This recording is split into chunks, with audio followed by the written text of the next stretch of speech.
Beberapa hari belakangan, hujan lebat yang disertai angin kencang terjadi di sejumlah kabupaten dan kota di Provinsi Sumatera Barat. Kondisi ini menyebabkan sebagian aktivitas masyarakat terganggu.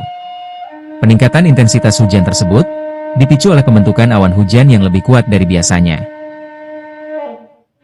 Situasi ini berdampak pada meningkatnya potensi cuaca ekstrim, berisiko memicu bencana hidrometeorologi, seperti banjir, tanah longsor, banjir bandang, genangan, angin kencang, sambaran petir, dan pohon tumbang, serta gangguan pada jalur transportasi. Sejumlah daerah diminta meningkatkan kewaspadaan. Di antaranya Padang Pariaman, Padang, Pesisir Selatan, Sijunjung, Kepulauan Mentawai, Pasaman Barat, Agam, Tanah Datar, Solok, Darmasraya, Solok Selatan, dan 50 kota. Kepala Badan Meteorologi, Klimatologi, dan Geofisika, BMKG, Stasiun Meteorologi Minangkabau, Desindra Dedi Kurniawan, mengatakan, kondisi dinamika atmosfer saat ini dipengaruhi penguatan signifikan monsun Asia. Sistem sirkulasi angin musiman berskala besar itu terjadi akibat perbedaan tekanan udara yang mencolok antara daratan benua Asia dan Samudra Hindia, maupun Pasifik. Ia lanjutkan, fenomena ini membawa perubahan besar terhadap pola cuaca dan iklim, terutama di kawasan Asia Selatan, Asia Tenggara termasuk Indonesia, serta Australia bagian utara.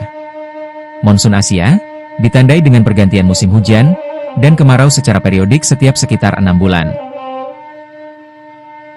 Desindra ingatkan masyarakat untuk tetap waspada, serta memahami titik-titik rawan bencana di wilayah masing-masing.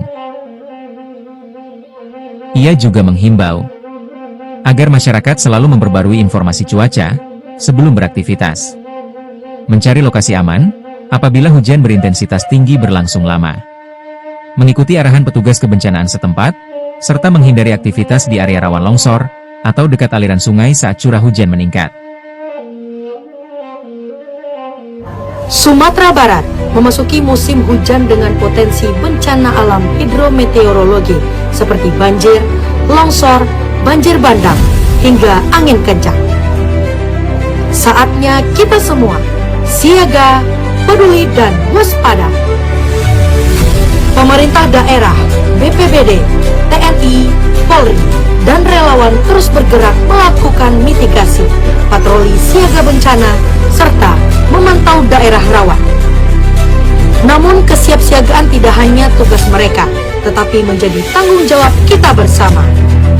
Warga yang tinggal di sekitar bantaran sungai, perbukitan, dan lereng yang curam diminta untuk meningkatkan kewaspadaan, menyiapkan tas siaga, dan memahami jalur evakuasi. Pantau selalu informasi cuaca resmi dari BMKG, BPBD, dan kepolisian.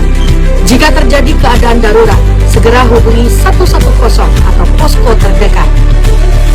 Dengan saling peduli, saling mengingatkan, dan selalu siaga, kita bisa meminimalisir resiko bencana, menyelamatkan lebih banyak jiwa, dan menjaga Sumatera Barat tetap tangguh. Sumatera Barat siaga, Sumatera Barat tangguh. Bersama kita selamat.